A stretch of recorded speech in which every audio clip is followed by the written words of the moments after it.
and let's dive down some rabbit holes. Liberal advisory. Truthful content. Excuse me, has anybody seen a white rabbit?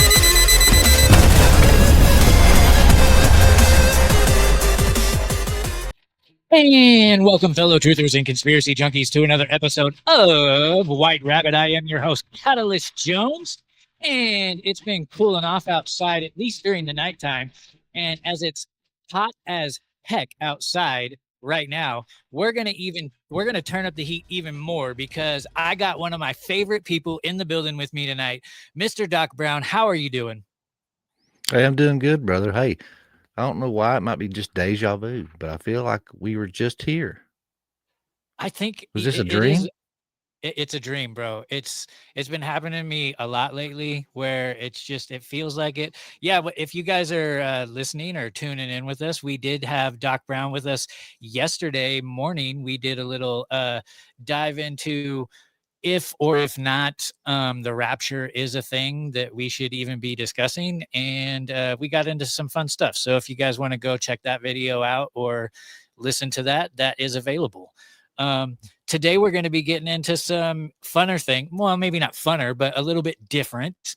And you have recently it's become something that you've gotten into, but recently I've been hearing you talk about it, and it's something that fascinates me. So what are we getting into today, brother? Yeah, honestly, I tell people, a lot of people talk about Bigfoot being their gateway drug.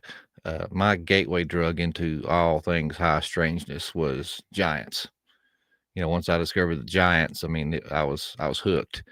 But it wasn't long after getting into that, I found people like L.A. Marzulli and Steve Quayle and these type guys, and started watching their videos and documentaries. And they were going down to Peru and looking at these elongated skulls. And I was like, man, that's just fascinating.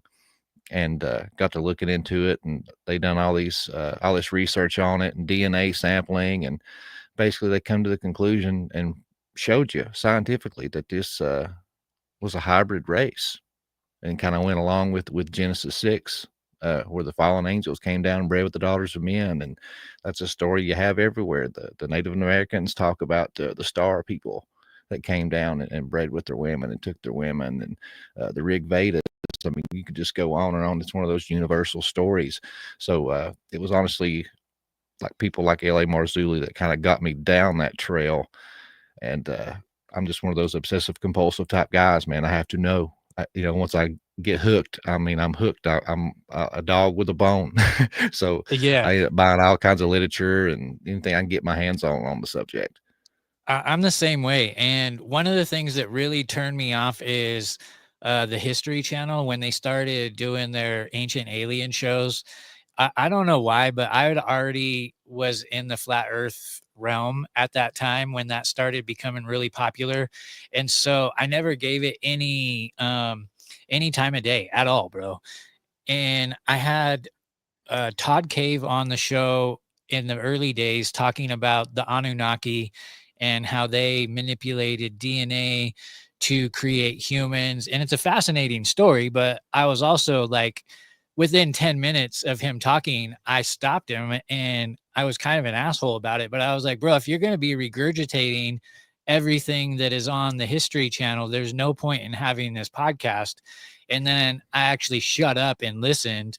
And a lot of the things that he was saying is like, if you don't throw the baby out with the bathwater, it's the same story almost. And, like we can say, I like to bring up the term, like people will talk about like meditating and or praying or all these different things, like the source or whatever woo-woo that they're talking about is nobody denies its existence. They all just have a different name and meaning for it. And with these elongated skulls, a lot of people are associating them with aliens. What's your take on that, bro? Like, that's what my original thing is. Like, they can't be aliens. This is like Nephilim. Yeah. And just like you, I'm that same way.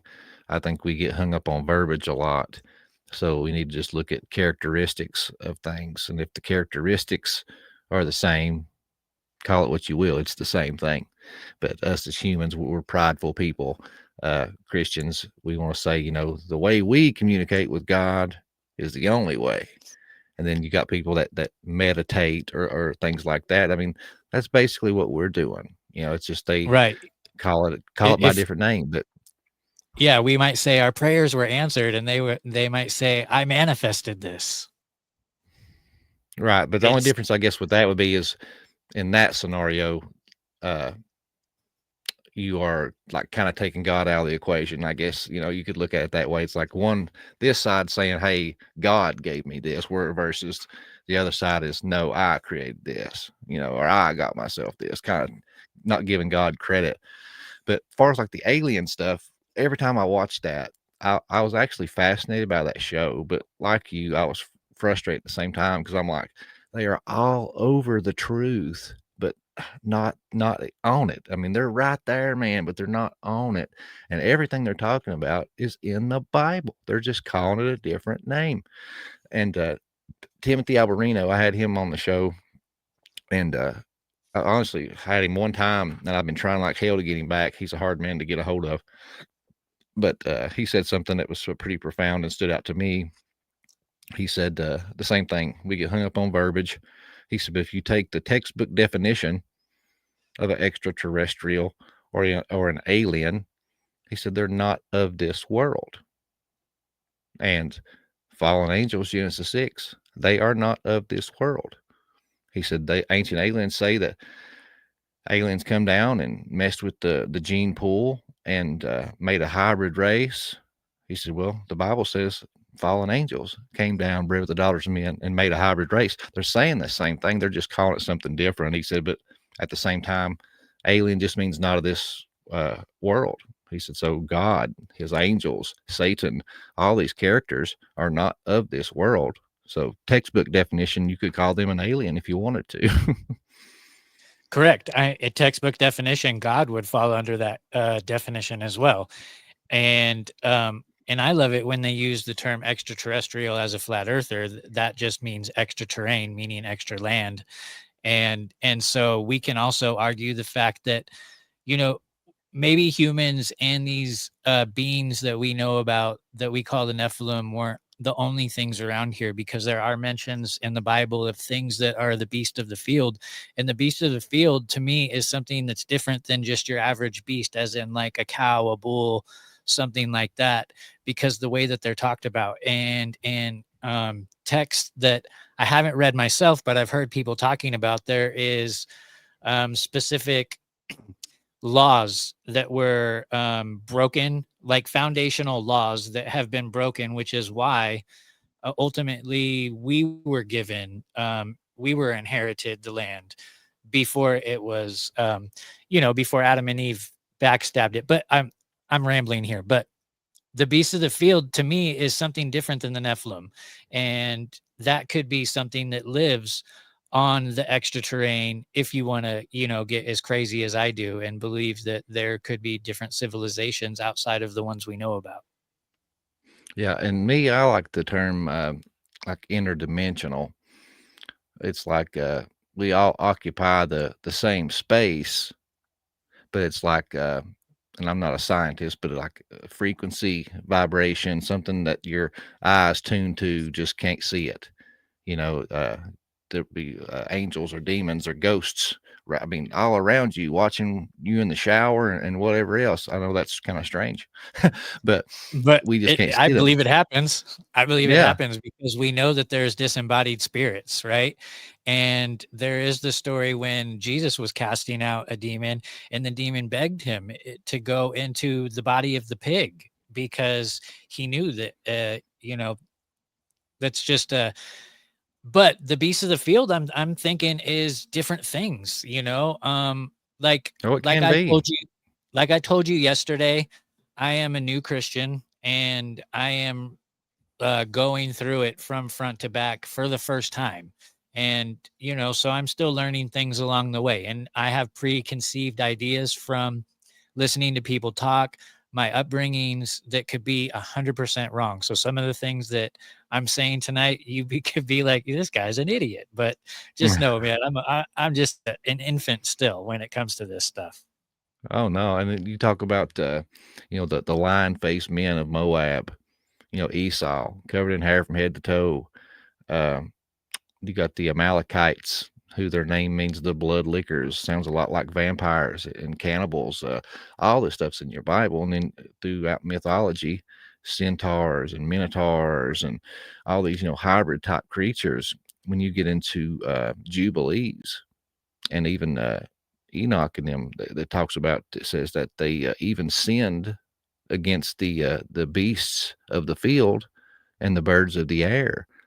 Well, how can you sin against those? And even the context of that was talking about how they came down and bred with the daughters of men.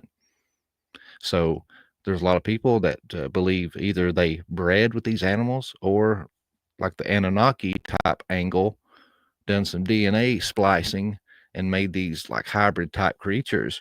And even in Revelation, it talks about the beasts of the field will go out and just kill all kinds of people, like they get to run rampant on the people.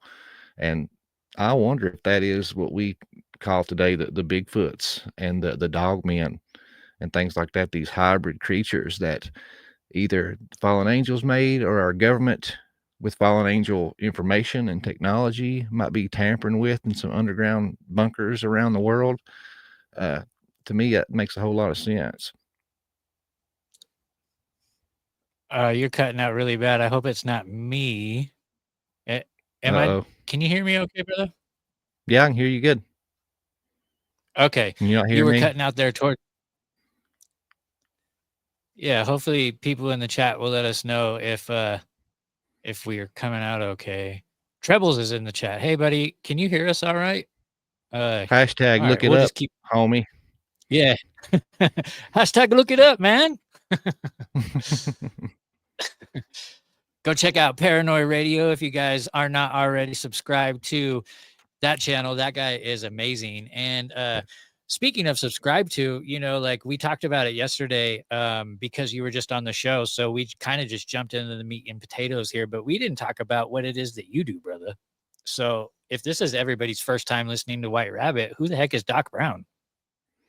Oh man, I'm just a 9 to 5 knuckle dragger, man, like everybody else. But I've always had a passion for history and ancient lost civilizations and the Bible growing up. And I love looking at all these fun, fascinating topics and see how they filter through a biblical lens, because I think everything, cryptids, conspiracy, ancient lost civilizations, all this stuff that we just find fascinating is in our Bible, and the Bible has an answer for it. So I try to take all those things and filter them through my biblical lens. And I try to have conversations that even non-believers would enjoy. I have had some people say that I run a ministry, and I try to tell people, no. I don't put that on me, Ricky Bobby. I don't want that pressure. I have a show that likes looking at interesting topics, and I happen to be a Christian, and I filter it through a Christian lens. So I'm trying my best to have fascinating topics and sprinkle those seeds of God and light as gently and not as in your face, beating the Bible over their head. You know what I mean? Because that always turned me off. So it's like, if I can have these interesting conversations with people that are even not believers and gently nudge them to the truth and show them where this is in the Bible and where the dots connect, hopefully I can do some kingdom work and save some souls on the way. But honestly, it's just a selfish desire. If I'm being, I could easily say, oh, I do this for the kingdom of God because I'm such a good, holy man. No, God knows how to work people, man. I'm selfish.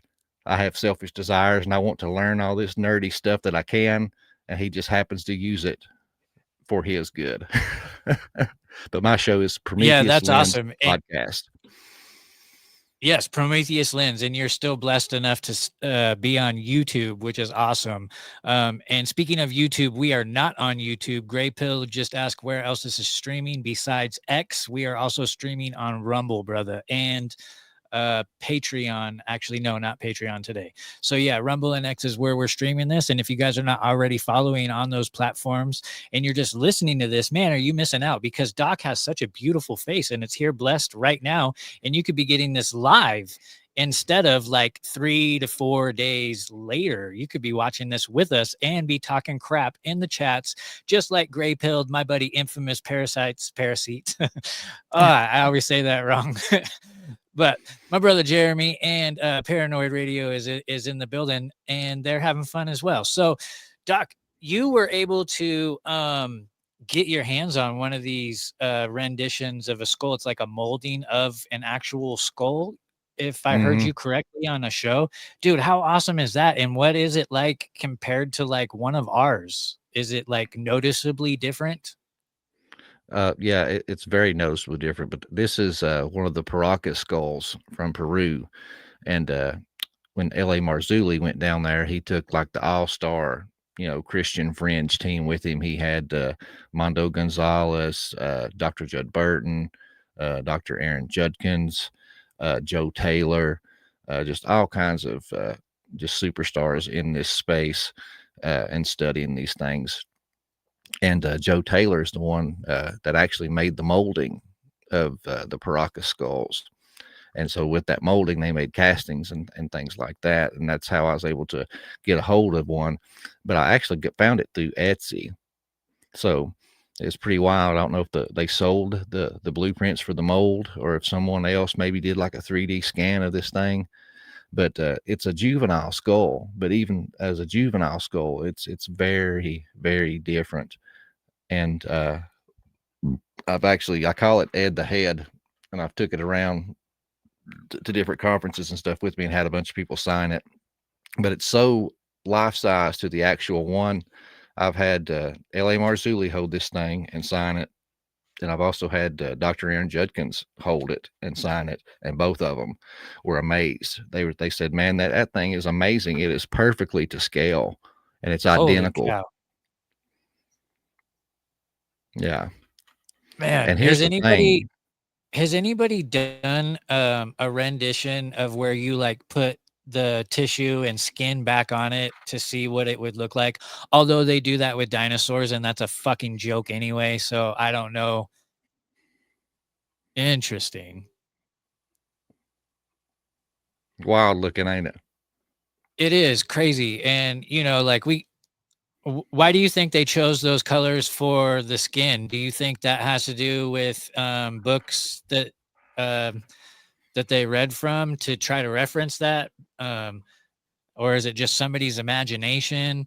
And I guess those are two good enough, but I want to know, like, how do we know these aren't just hoaxes? Yeah, see, well, that one, that cover there, that was Brian Forrester's book, and he's down there in Peru. And a lot of those skulls that they found were from Peru. So they, give it like a dark complexion and kind of look like the local people of the population to match that.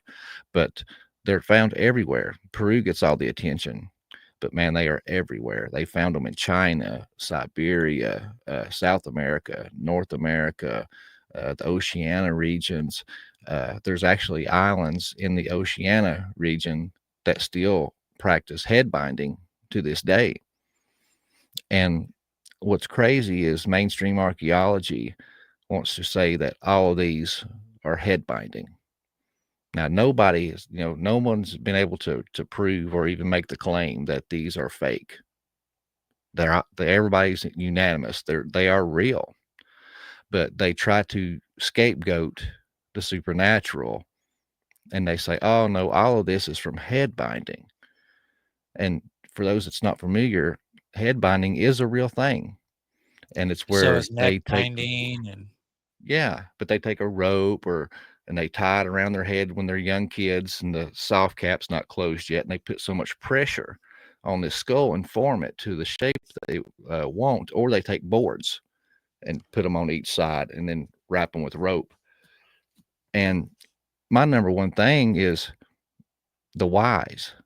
So you see people doing this, you can imagine the pain and yeah, I'm pressure and glad I headaches wasn't that you would born in get. that culture, bro. Could you imagine if you like, well, to hear people talk about or to think about circumcision, that is just horrendous. Yet I don't remember a thing. So Mm, yeah. And so for people to go through this much pain and put their children through this much pain, why? yeah, I'm not It cool had to with be that. Just important. is And it a who are they social status? emulating? Right. Yeah, that's Is what it I a was about to social get. Who are they status? emulating? Or is it to to emulate these people in order to I don't to emulate them, to ward off Mm, others, to when normal people come up and be like, "Oh crap, it's Nephilim." Like, let's not fuck with mm. them.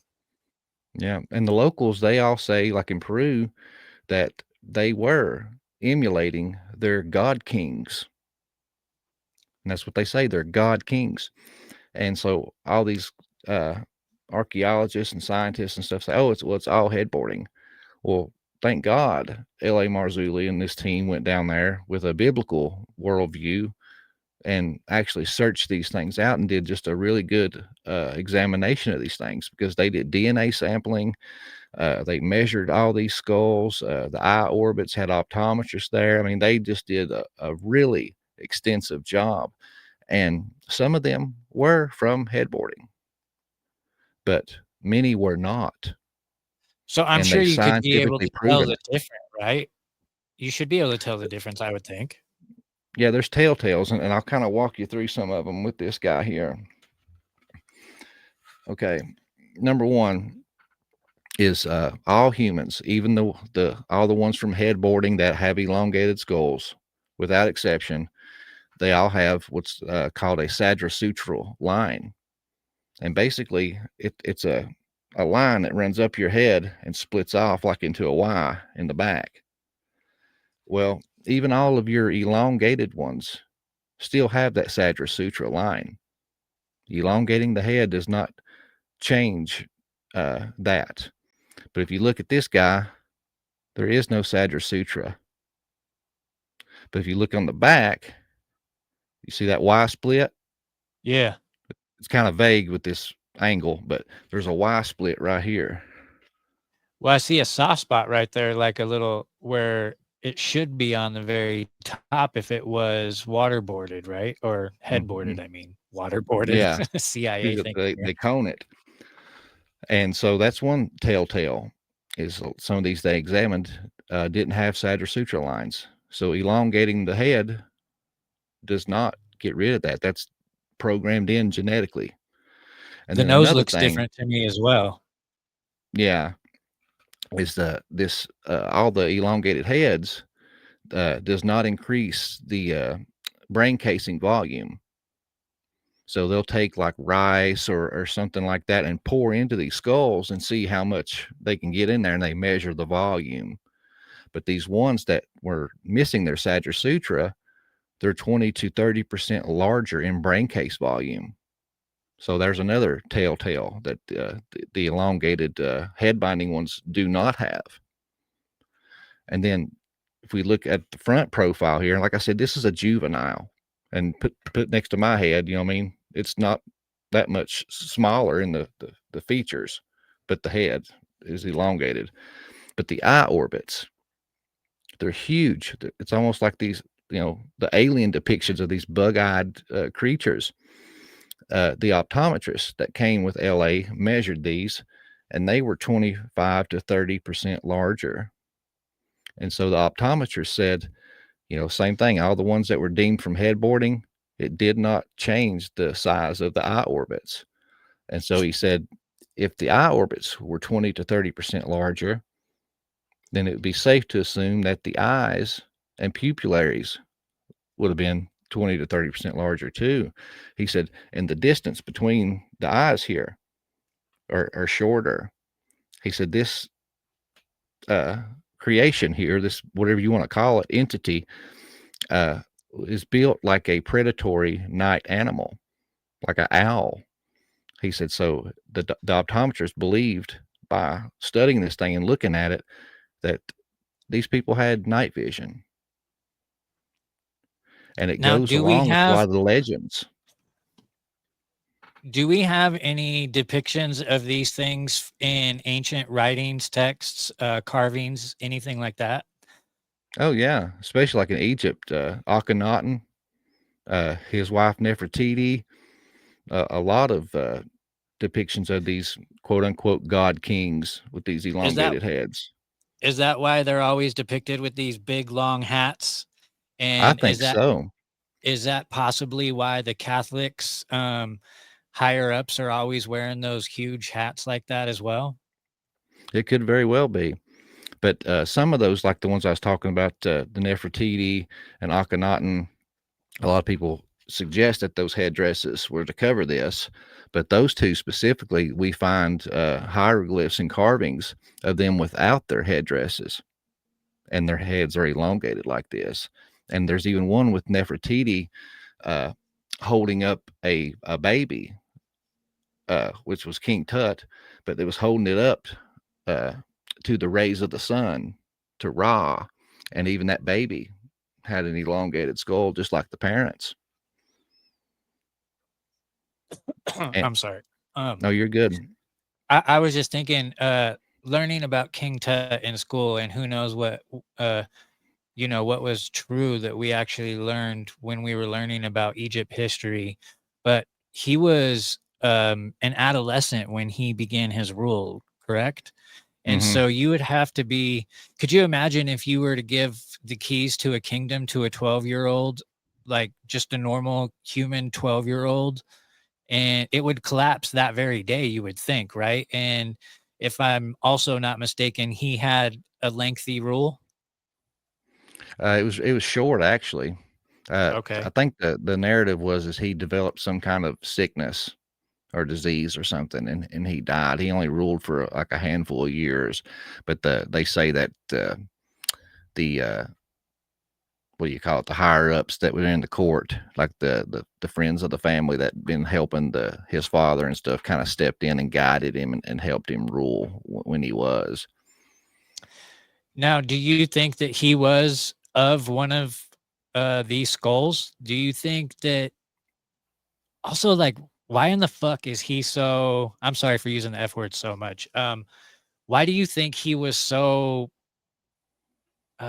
sensationalized now Yeah, well, out of according to all the the depictions, rulers? according to the depictions and stuff, I mean, he did. And far as like why he was sensationalized, I think is because number one, he was the boy king, so he stands in a class all of his own there. And then as they were still trying to find all these tombs back in the day, every time that they would find a tomb of a pharaoh, it was raided. All the treasures, all the stuff that they could have learned about the civilization was gone because grave robbers took them.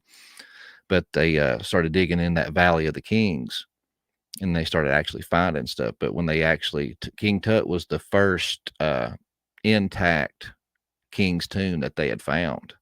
So it blew up. And so that's why he got so immortalized, because he was the first king that they found their tomb completely intact. So they found all the jars with the organs, all the gold statues and the boat, just all these treasures, and that famous golden mask. So he was in a league all of his own because two things: he was the boy king, never been done before, and then they actually found his tomb completely intact. I call it bullshit. No, I call bullshit on the fact that that's the first one that they found intact. That's probably the first one that they've shown us, and I doubt that they showed us everything from that even as well. Um, do you do you think that they were able to practice magic and all these things, and that the reason why we don't see a lot of these things is because some of these artifacts could be used in that way today? uh, I think the possibility is pretty high. Um, you read all about the encounters and uh, high strangeness, supernatural type stuff of the Old Testament and the pre-flood world. I think it's just I don't know, like after the flood, something happened and technology was lost. And I think when you hear a lot of people talking about there was advanced civilizations, uh, us modern people try to look at it as, oh, they had flying cars, and that's how we see high civilization and technology. I think that they did have a high civilization, but it was totally different energy field. It was more of what I guess we would consider uh, spiritual telekinesis or magic, things like that back in that time. I like to think of it like how the elves live in Lord of the Rings, and then also with like healing pods, because we see these, we don't have to go very far, if you have gotten into Tartaria and things like that, there's evidence of all these things around us. And we don't have to go that far either, because if you want to think about the best way to travel, I would say that they had it right with the big blimps, the air, traveling in the air with the back then is the way to go. And I don't know, that's a whole different rabbit hole. Look into that different time for anybody listening to this. But Sean Hibbler has a movie called Old World Order, and I believe it's right here on Rumble. You guys can check that out for free, and it's awesome. And you'll get a little taste of not a big taste of what I was talking about if you guys go watch that. So, anyways, yeah, I'm sorry, bro. I go all over the place. No, you're I good. And which I was going to show you this too. That's another telltale. See, this is the Frey Magnum. This is where your spine mounts to your skull. And in a normal human, it's here. It's in the center for balance. But these are all the way at the back of the cranium because it's for balance. If this thing was in the center, he'd be looking up at the sky all the time. So with it here at the back, it compensates and lets it balance looking straight ahead because of this elongated head. Well, all of the ones that they found from head binding, that anchor point is still right here. So binding of the head doesn't change the anchor point of the spine to the skull. So once again, that tells you that this was programmed in at birth. This was programmed into their DNA. This is a hybrid creature. This was not human. And these were the God Kings, I believe, that the people were elongating their heads to try to imitate. And specifically in South America, you get stories of Viracocha. And Viracocha is described as light skin, bearded. They had elongated skulls. That him and his disciples, I guess, if you want to word it like that, they were called the Viracochan. And it said that they arrived in South America on a bed of serpents without paddles, and that they went and they started civilizing South What America. is this in, brother? This is their god Viracocha. No, what book is this in? It's in all like the different legends and stuff like that of South Okay. America. Yeah. Okay. And See, and go ahead. I'll let you finish this, but I definitely have some questions about more skulls. which in that story, it's like Genesis 6. Okay. This God King shows up with magical powers and technology with a group of followers. He was Viracocha. His disciples were the Viracochan, and he gave them the 7 sacred sciences. He civilized them, taught them how to grow crops, how to build these megalithic architectures, all this, things that we hear about from Genesis 6. But there's this path that he took that was northwest, and they call it the path of Viracocha. And in that legend, it specifically names the towns that he stopped at on the way. And what's crazy is when you go and look at those towns, that they all, without fail, have huge megalithic architecture, and they find just a smorgasbord of elongated skulls. So it's like he left breadcrumb trails on the path that he was told to go down in those legends. And what's wild is he left and he told them that he would return one day. So when the Spanish showed up, here they rolled up on these boats, these large boats. They were pale skinned, had beards, wearing this shiny metal armor, glistening and like probably glowing in the sun. They thought it was the return of Viracocha and his Viracochan. So they just showered them with gold and silver and women and food and just worshiped them like gods. And so the Spaniards just went along with it. And by the time the Spanish figured out that they'd been duped, it was too late. They had too many people on the land, and they just slaughtered them and killed them and took over the land. But while the Spanish were there, they had the conquistadors' journals and stuff preserved. And a lot of them, they talk about there was a remnant of people that were pale-skinned and had beards and elongated heads amongst the people. And the Peruvian people, they're dark-skinned. They can't grow facial hair good. So they stood out like a sore thumb. And the Spanish asked the Peruvian people, who are these people? They're obviously different from the rest of you guys. And they told them, these are the remnants of the Viracochan. So they were saying that they were descendants of the Viracochan, and they had elongated skulls and white skin matching the legends. That's so crazy, bro. So it's just adding up right there. I am so curious. Why is it that Christians will believe dinosaurs so easily and not giants when it really doesn't talk about dinosaurs at all in the Bible? Yet there's time and time again, you see these stories that involve giants, and then the Smithsonian comes and they create dinosaurs. And why do you think that they don't show us these giants? It's crazy to me, because I've seen, and maybe these pictures and videos, but I remember going down this rabbit hole like 15 years ago of seeing all these crazy videos and pictures of archaeologists uncovering just huge skulls like the size of a bed and stuff.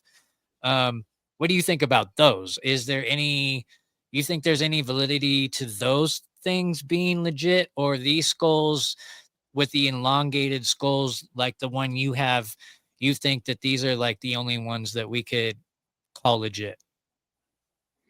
Yeah, it's hard to tell. I know a lot of them that we see are fake. They're AI and photoshopped and things like that. But me personally, when I use the term giant, in my mind, I'm thinking anywhere from 7 to 12 foot.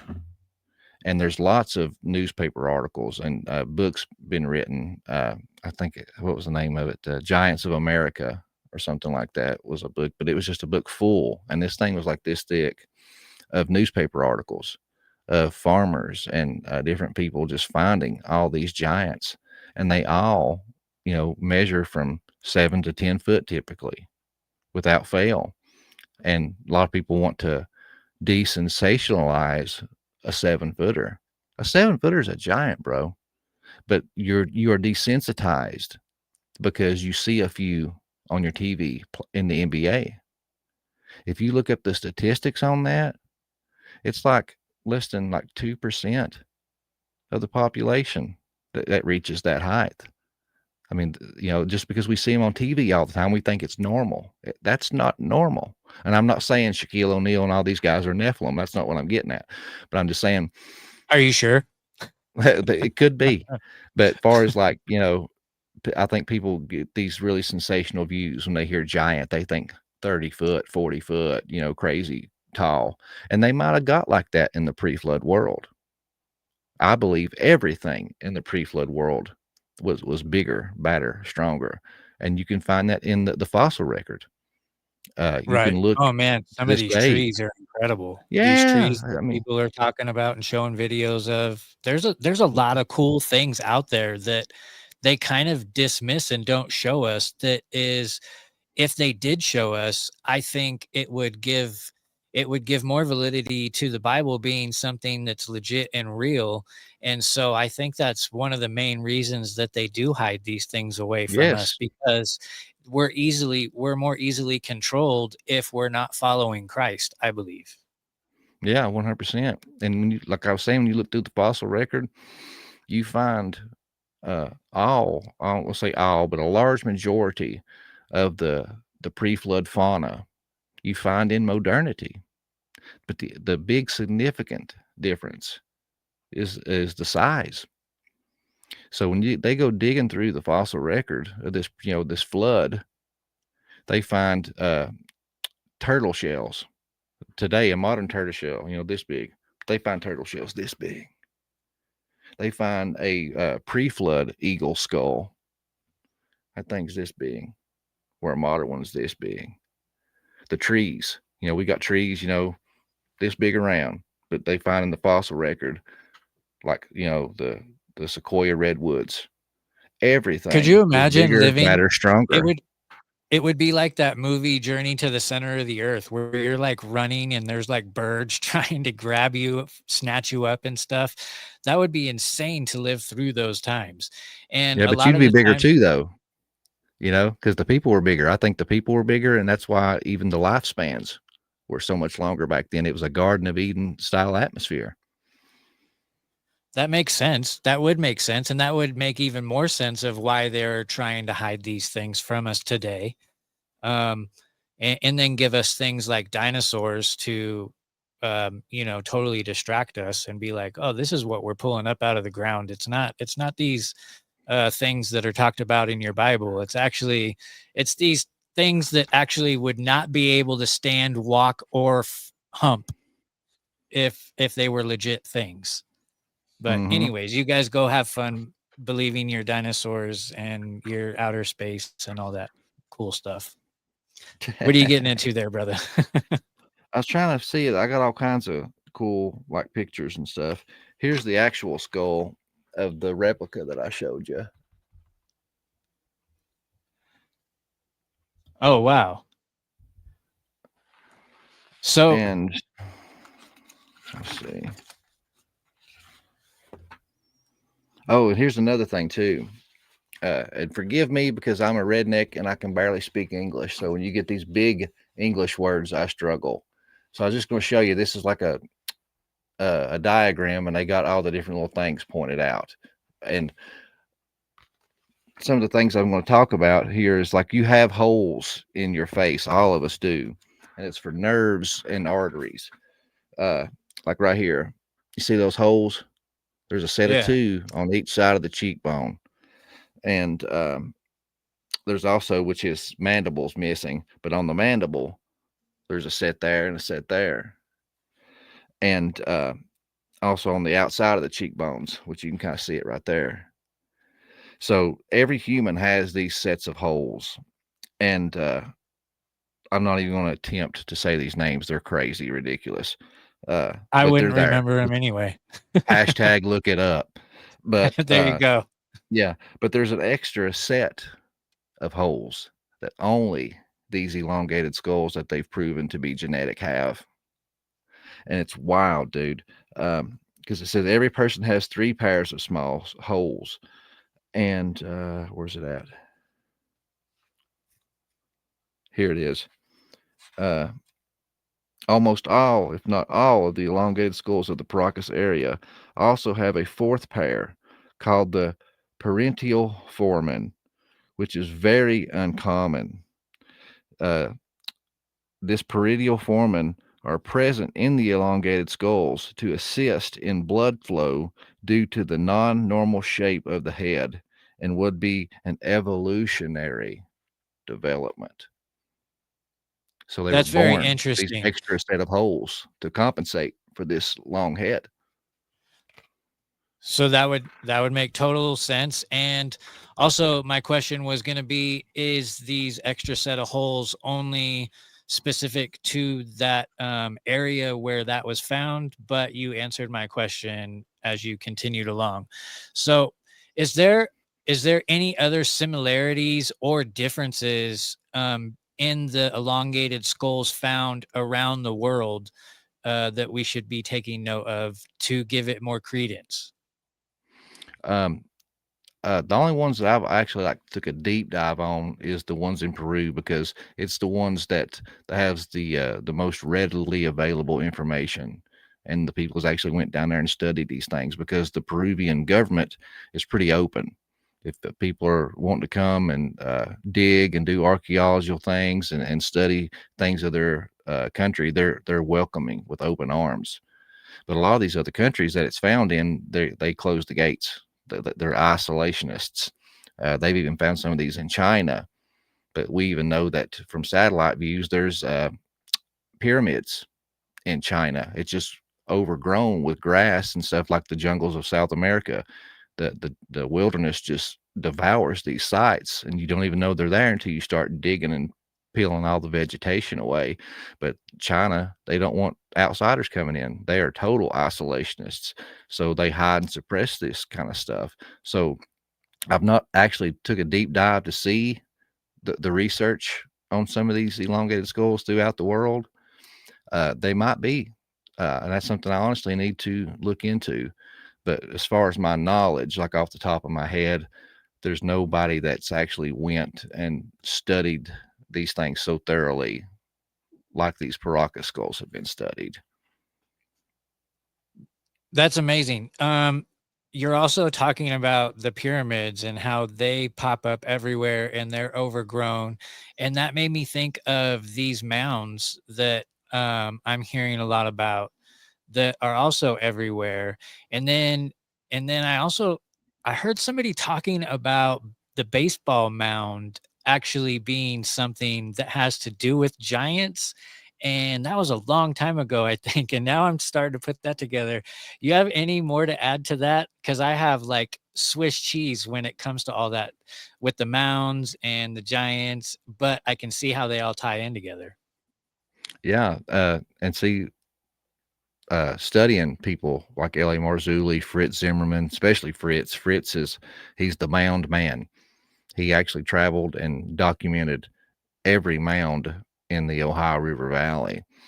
And he teamed up with LA, and they come up with a pretty good hypothesis, man. And it makes a lot of sense to me. And I've not heard anybody come up with anything that I think sounds better. But what they say is in the Bible, when the Israelites came back into the promised land and exterminated the giants, a lot of people want to say, oh, well, if your God's real, he's a terrible God. He's a genocidal God because he told them to kill every man, woman, and child and steal this land from these people. Well, what they're missing is this was originally their land. They were taken and kidnapped and forced into slavery in a different country. And while they were gone, these Nephilim giant tribes took over their land. So it's kind of like you went on vacation, and when you come back, there's a bunch of freeloaders living in your house. You're going to run them off. Right. And that's kind of what they did. But when you look at all the tribes that God had said that, kill every man, woman, and child, And livestock, every if single I'm not one of mistaken. those, the livestock was just with the Amalekites, because they were known sorcerers and shapeshifters. Their name actually means the blood lickers. But all those tribes he listed to do that was Nephilim giant tribes. So he's trying to exterminate a hybrid race. But they believe that when this happened, the smart ones, seeing how quick the walls of Jericho fell down, how they run through the Amalekites in the wilderness, all these different things, the smart ones knew they didn't stand a chance, and they ran. And they called it the Great Diaspora. Some of them fled north, and then like the Phoenicians, they were known seafaring people, that they fled west into the New World in America. And they were saying that they believed that, in the ancient world, the waters were a lot higher, that they could have took a straight path from Maine area and went straight into the Michigan Great Lakes area.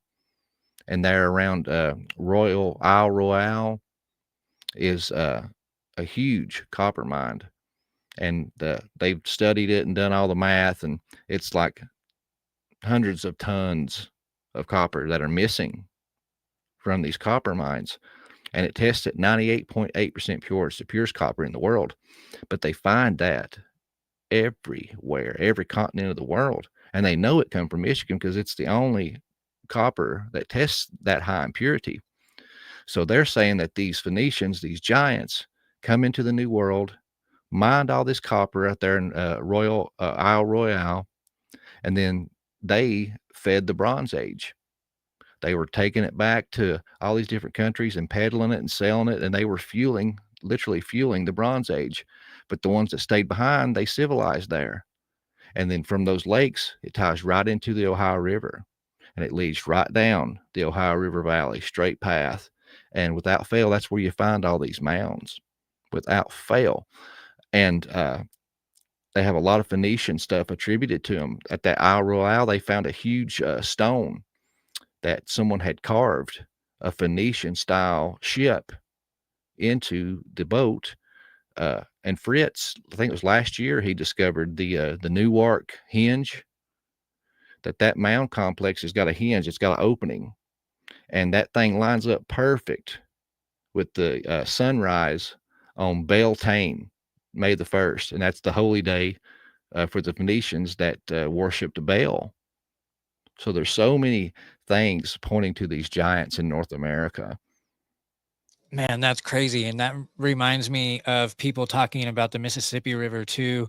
And that I heard this guy saying that ancient Egypt could actually be in the United States.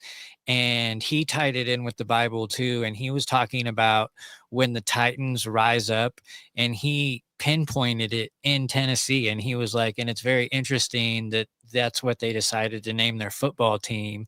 And all these crazy things started. It was right around the time that all these crazy things were happening in Tennessee too, is when I was looking into this, and I was like, oh my gosh, this could actually be legit. I mean, we don't know anything about our history, just because there's these incredible Sphinx pyramids.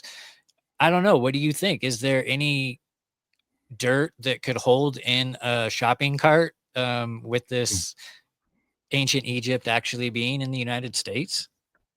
Not me. I think Egypt is where it's at, because the Bible refers to Egypt many times, and a lot of the other writings of that time mention these landmarks and these locations, and they're all so close together. And it mentions the Nile and uh, all these different things that kind of point to Egypt being Egypt. But I will say this: I believe that they have found like Egyptian pyramids and stuff here. Actually, it's what's the name of that lake? Shoot, Lake Norton Lake, I Michigan? think. Oh, No, it's in Tennessee, but it's an artificial lake. But if you research that, they found what they said they believed to be an Egyptian pyramid complex, but they flooded it. They built a dam and they flooded it and made an artificial lake there and buried it. And you get out into the Grand Canyon, there's all those stories about them finding these burial tombs in the Grand Canyon. You have that huge rock outcropping. It looks just like a really weathered sphinx. I think that they were here. There's a lot of people that want to be, isolationists, and they say, oh, the people were just worried about farming and staying in their little circles. They weren't out exploring and sailing and doing all this stuff. No, I'm a diffusionist. I think that we were sailing long before they say we were, that we were doing international trade and moving about all the seas for thousands of years before they say we were. And that's why we have people complexes everywhere. That's why we find Egyptian artifacts here in the United States and all that kind of stuff. I was just thinking, do you think it's possible that have you seen pictures of how all the continents look like they used to be Oh connected? yeah. Is it Pangea, I possible? believe that. Yeah, when he separated our languages, could he possibly have separated continents as well, and everything could have just been right there? And Mm. that's why we're seeing the same architecture all across the world, is because at one point in time it was connected when those things were built. Yeah, I think it's a combination of all that stuff, because like when you get into Genesis, the Tower of Babel was a separate thing. But before the Tower of Babel, when you get in Genesis, it's mentioning the genealogies. This one begot that, whatever. Well, in there's a little detail that a lot of people look over, but it mentions this guy named Peleg. And it says that, and Peleg lived X amount of years and birthed this many children. And it said, and he was named, and it throws this little extra detail out that it doesn't for anybody else in those genealogies. And it says, and he was named Peleg because uh, his time is when the lands were divided. And I think it was, once this supercontinent, and there's a great book, and I actually have it over here. I just don't want to dig it out for you. Take my word for it. But it's I will. Dr. Walt Brown, In the Beginning. It's Yeah, a you totally great made that book. up. You couldn't think of a last name, so you just used your own. Yeah. But in that book, though, he talks about his theory. He lays it out.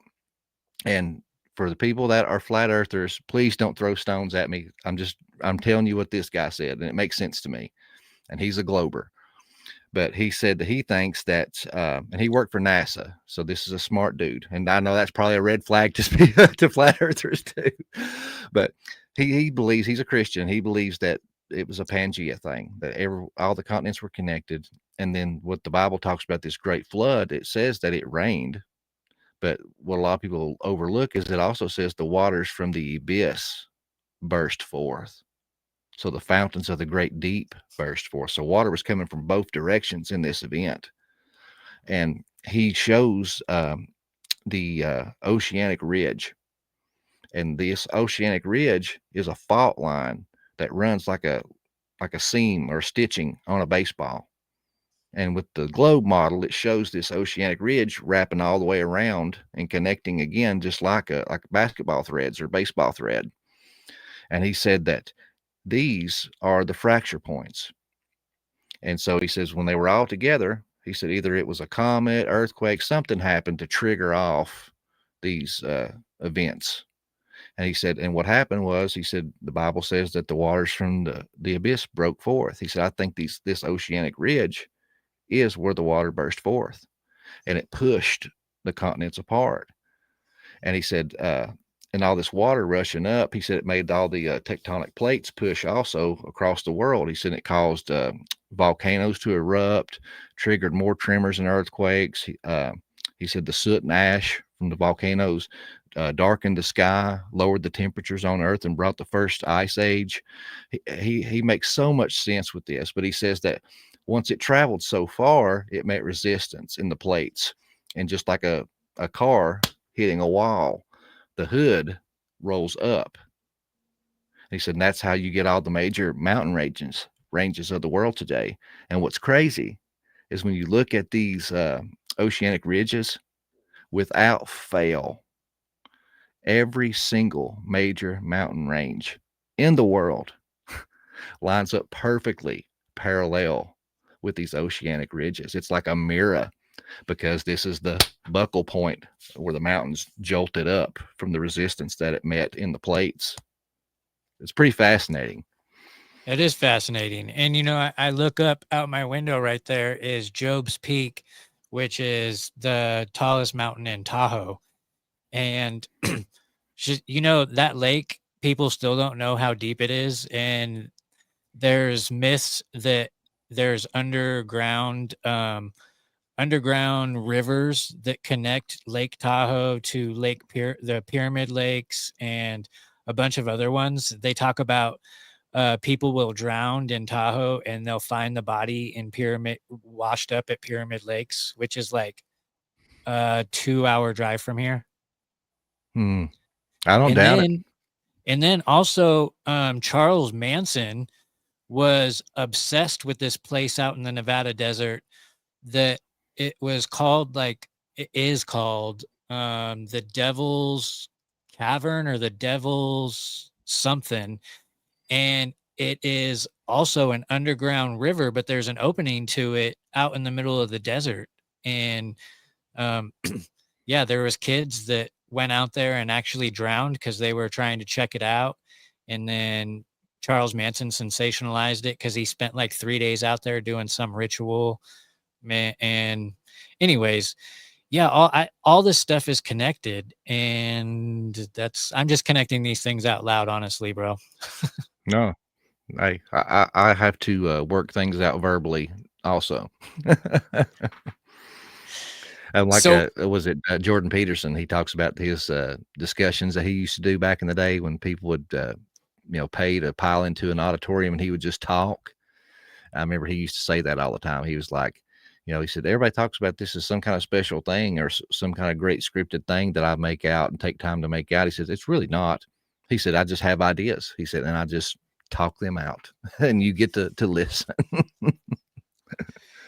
yeah, that's what my podcast is. I'm not an expert in anything. I just am a very curious person, fascinated with crazy stuff like this, and driven to find out what the truth really is. And when you start to figure out that all of these crazy things and these fantastical things are way closer to the truth than what we think the truth is, it makes it that much more fun. And you want to keep digging and finding these things out. A lot of Oh these yeah. things are not fun, but if it wasn't for diving down these rabbit holes, I wouldn't have I wouldn't have given the Bible as much validity as I started to, and then I wouldn't have become Christian. And I think that everybody finds, well, not everybody, because not everybody is going to find Christ, but those that do find it in their own ways. And I found it through the rabbit holes. A lot of people have. And honestly, it's like if a person is ever going to come to Christ, uh, the conspiracy realm, the unsolved mysteries, the high strangeness, that is the most fertile ground because they are seeking.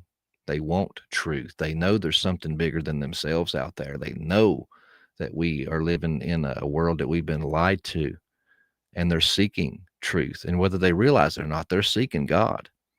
And that's why I think a lot of people that are not Christians, if there's a chance for them to, they're going to in these circles because the ground is just too fertile.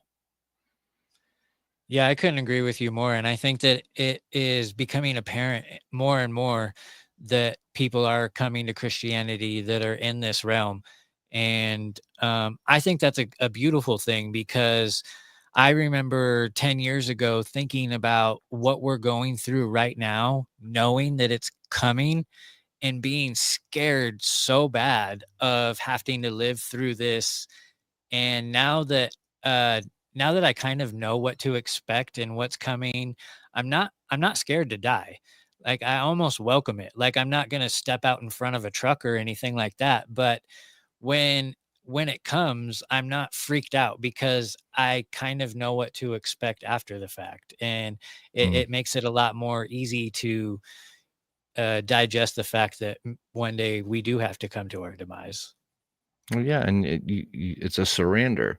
It's kind of like your dad when you were a kid, or I know some people had crappy dads, but just humor me on this. But if you had a good dad, it's kind of like when you're a kid and uh, your dad is the biggest, strongest guy in the world.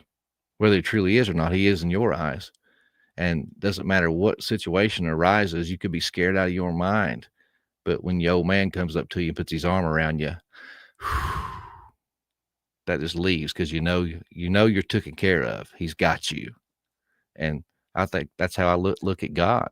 It's easy to get overwhelmed and so pressured and freaked out over all the craziness of this world. And I feel sorry for people that don't know Christ and have that relationship with their heavenly Father, because that's how I feel. Everybody's all wound up watching the news, talking about this, that, and the other, and I'm just like, I don't even watch the news. Dad's got me. I ain't worried about it. Yeah, I don't watch the news either, but I can't really say that I'm not wrapped up in something, because I get sucked into my algorithms every single night before I go to bed. I'm trying to figure out what's going on in the matrix so that I can report on it and, pick things apart, because that's part of the fun as well. I will say that dang it, why do these thoughts keep just as It's soon as I age. start talking? I feel like I wasn't doing this as much when I was live and drinking. When I was drinking, I would just ramble, although I probably just said the same shit over and over again. So, Stephen from the Biblical Hitman, we've become pretty good friends, and he come down and we went to Spiracy Con together like a month or so ago. But it was funny as hell. We were riding in the car, and he was getting ready to say something, and he had the brain fart. And I just kind of looked at him, and it's a Southern thing, or at least in my part of the woods. But like when people do that, a lot of times people say, it's probably a lie. If I'm trying to say something, I forget, and I'm like, hell, never mind, it's probably a lie. Yeah, And my dad will I didn't say think that. about it, and I'd done that to him. He was like, "Man, it'll come back to me. I forgot." I said, hell, it's probably a lie anyway." Oh, he thought that was just hilarious. He laughed till he about cried, and he uses it all the time now. That's awesome. That's awesome. I was going to say, even to this day, I go to my dad for things, and I could easily look things up on the internet and figure it out myself. But yeah, I know he's got it. So like whenever I have certain car things and I'm like, also I use it as an excuse to do something with him. I'll be like, oh, I could do that with him. Like I'll just hit him up like, hey, what are you doing this weekend? I got this going on with my car.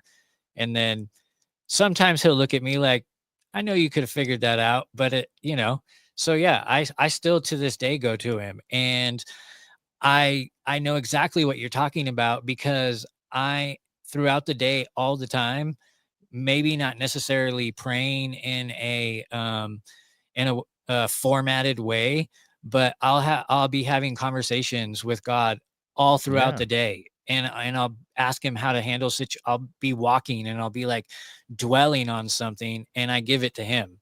And it is like having a father figure there. And this is Mhm. something very new in my life too. Don't think that like I have an amazing life and that it's because I've given everything to God. Like I struggle like crazy, but Yeah. I found that it's easier to get through those struggles when I give it to him rather than just stressed out about it. Uh, and it doesn't change the outcome. Just Van Wilder said, stress is like a rocking chair. It gives you something to do, but it doesn't get you anywhere. Mhm. Yep. It's just a heavy weight and burden to bear, you know? And that's me. I'm not one of these formal suit and tie when the saints go marching in type, Christian. Uh, I have some of my best talks with God in my shower. When I ride my motorcycle, man, when I'm riding down these curvy roads and just wind in my face and spacing out, just blank head in my nothing box, I have some of my most deepest conversations with God and some of my best revelations too. I'm still doing this podcast because of those things. And it's funny because I was listening to one of your shows. It might have been today. And I've been asking God a lot lately, like, what is my purpose? Like, because I've come to the finish line on all three things in my life that I have given everything to and fallen on my face right in front of that finish line on all big things. And um, I I didn't want podcasting to be one of those things, but I was like, yeah, if this isn't what I'm supposed to do, I'll walk away from it tomorrow. And even today, I was questioning that this morning. Like, is this what I'm supposed to be doing? Because it is selfish of me to do this because it is something that I want to do. And then I heard you in a show and you were like, God gave us gifts and passions to pursue for a reason. And I was like, oh Mm, man, that's it right there. So I yeah, you combine just got these to use it for things. the kingdom. You know what I mean? Take your passions and your talents that you've been given and use it for the good of the kingdom. And even if you're not a Christian, I mean, just look at it as a point of view of just being a good citizen of earth. Because I mean, if you follow the laws and stuff and moral teachings of the Bible, that's what you are. You're making the world a better place. And as a Christian, I tell people it's kind of like image bearing. You are made in the image of God. Well, God is the king and ruler of the universe. He gave dominion to us here on earth. So it's kind of like a king has all kinds of lords, and these lords rule over the land in his stead. They are the image of the king, but it's the king's land, but he's given you dominion over it. So if you are a shitty lord, you overtax your people and you starve them out and just beat them, that's you. That ain't the king, but everybody's going to look at the king because you are an image of the king. They'll say, man, if this guy works for that king's got to be a shitty king too. So it's just, you got to try to be a good image bearer of Christ. Show love to your neighbor. Be quick to forgive. Number one thing Jesus said, love fulfills the law. You get that right, all the other stuff falls in place. So just try to be a good image bearer and make the world around you, even in micro doses, a little better place. I look at it as a pond. I'm a country boy. We like to go to the pond when we were kids and skip rock like Andy Griffith. So when you skip a rock, that's just one little stone. So you might be like, man, I'm nobody. Who am I to talk to somebody about God? I'm the lowest of the low. I'm a sinner. I'm this, I'm that. And you look at yourself as this little pea rock. Well, that one little pea rock, when you throw it and skip it, man, it'll go forever. You'll get 5 or 6 jumps and take a quarter mile. But every single time that little thing hits the water, it sends out ripples that reach all the edges of the pond. And that's what it is. You are that little stone. And if you do it right, throw yourself out in there, make a positive impact, you make waves, you make splashes, and those waves and splashes touch you. And that might inspire you to do something good for humanity, or for the kingdom of God. And it's a domino effect. Yes, everybody listening to that is everybody listening to this. And man, I sometimes am like just shocked when I need to hear something and it just hits exactly when it needs to hit. And today was one of those times, because as you know, there's always things that go on behind the scenes of podcasting, and there's all these little circles, and then there's circles within circles. And it's frustrating sometimes. And sometimes I look at what other podcasters are doing and I really shouldn't do that. And I compare me and I'm like, man, why am I even trying anymore? Like, honestly, like, I'm not happy with my show. Like, I could be a better host. What the fuck am I even doing this for? And then I'll pray about it. And then I heard what you said today. And I'm like, yes, that's exactly what I'm supposed to be doing, because honestly, I'm learning all these things. And most of these people in my real life don't want to sit and listen to me talk about these things. But I keep doing this podcast, and the people that do want to listen to these things are going to find it. And Yes. I don't have to piss people off in my everyday conversations and either try to preach to them truth or the Bible or what it may be, but I can do it on this podcast. Mm-hmm. Yep. Make your ripples, man. This is your pond. Make your ripples. And it's your pond too, brother. And speaking of your pond, I'm going to give the floor to you anytime you want to take that I didn't let you talk about anything that you wanted to mention while you were here. And other than that, we'll wrap it up after that. Oh, yeah.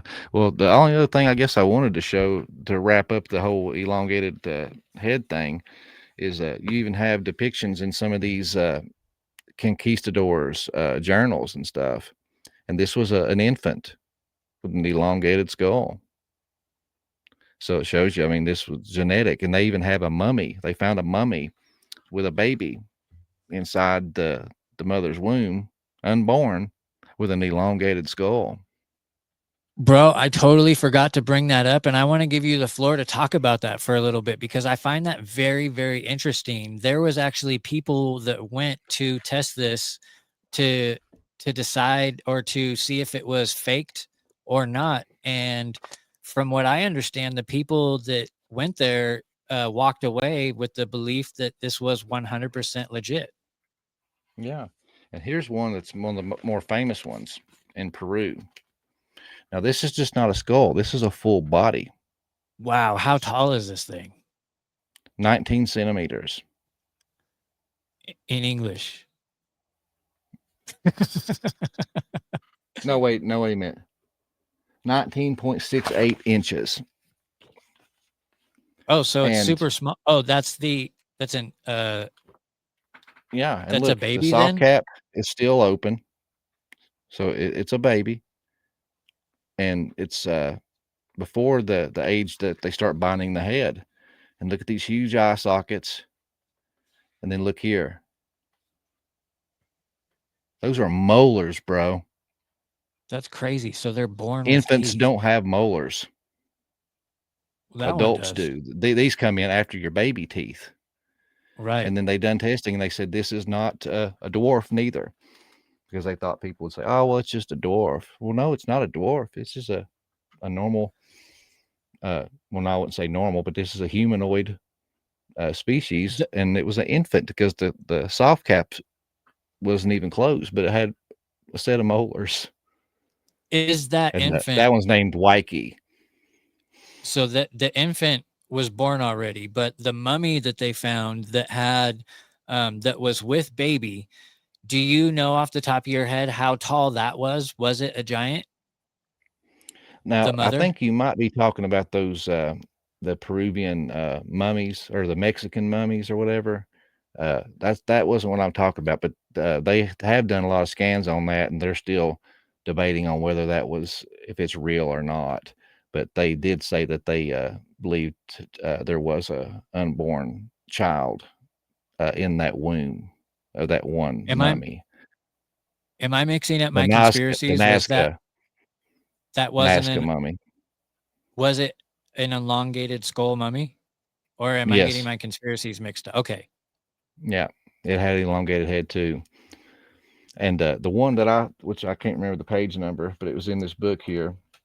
But the bones were missing. But in one of those Spanish explorers journals, they talked about they give the name of the city, how many kilometers, off from the city. They found this cave. In the cave, they found a mother, a female with an elongated skull mummy. And when they got to inspecting it, they found the unborn baby in the womb with an elongated head, and that they said that they had sent it to Spain for further examination, and it disappeared after that. Of So course it did. I bet it's probably either went in at the somebody's private Vatican or collection. Oh, that could be too. I'm sure that somebody would pay millions for something like that. Yeah, that would make sense. Or the Smithsonian or the Vatican snatched it up too. But Mm-hmm. yeah, man, that's crazy. You want to wrap it up right here, brother? Yeah, man, that's cool. Okay, cool. What do you got coming up in the future that we can look forward to? Are you working on another book? And I don't know if you talked about your Epic of Esau on here yet. Yeah, well, we kind of touched on it a time or two in the past, but I don't think it was finished at that time. But yeah, I've released my first book this year, The Epic of Esau, Birthright and Seed War. This is the author's copy. That's why that bar is on there. But you can get it on Amazon, $20, $10 for the digital, or you can go to my website, PrometheusLensPodcast.com, and get a signed copy. And with the signed copy, I'll give you some custom bookmarks and stickers. It's like a little goodie bag for you. But as far as I want to write another book, I got several in my head, but I got so many projects out in front of me right now. I'm trying to wrap up. One is I recorded this book in audio. It's me reading the book to you, and I'm in the process of editing it down and getting all the ums and ahs and me burping in between out of there.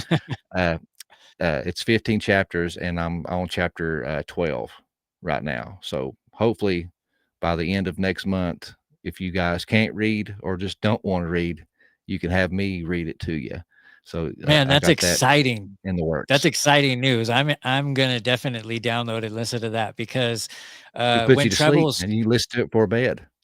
nah, man, I'm gonna listen to it at work. You have such a soothing voice, though. You're right. It could put you to sleep if you wanted to. Could be a nighttime bedtime story for everybody. There you That's go. awesome, brother. And I got a couple documentaries that I recorded. I just need to piece them together. I've made a few teaser trailers that I've put on my YouTube channel and stuff. The more recent one I done was called Operation Smoke. Me and a group of podcasters went out into the Smoky Mountain National Forest and went squatching for the weekend. and had some wild experiences. And I filmed the whole thing. I had my nice cameras and my drone, and so I got a bunch of really good documentaries. I went to the mounds up in Ohio with my drone and got a lot of drone shots and me talking at the mounds. And so I got a bunch of cool video on a couple different topics. I just have to take the time to piece them together. So I'm finishing the audiobook. Then I'm going to try to finish up those documentaries. And then once that's done, I can maybe focus on another book. Oh, okay. I was almost halfway expecting you to say the movie of the book. Then we're going to focus on the movie. Yeah. I wouldn't be surprised if it eventually goes that way, because people are hungry for this kind of stuff. And I don't know about you, but I find myself watching very little mainstream movies. And if I do, it's because I'm picking apart something, because they like to tell us what they're going to do to us in those movies. So I kind of look at them as a precursor of what they're going to attempt to do to us. But I think it's people are hungry for this kind of stuff, you know? So Yeah. I love how you're growing, and everybody listening to this, if you want to scroll down right underneath there, it says everything Prometheus lens. I'll have a way to get to all the things that he talked about tonight, and you'll be able to follow along and get his book. And when his Epic of Esau comes out in audio form, you'll be able to get that as well. And while you guys are doing that, if you could give this a 5-star and some sort of a review, even if it's a bad review, tell me what I need to work on. Fuck it. Let's go. I know I say the F word too much. I am working on that, guys. But if there is anything else that you would like to say, brother, I think we'll jump right on out of here. No, man, I appreciate you having me on. The conversations are always enlightening. I appreciate you too, friend. And it's good to call you a friend in this community. And it's fun watching you grow. And I can't wait to see the amazing things that you're going to do in the future. And with that being said, everybody, please keep digging down those rabbit holes.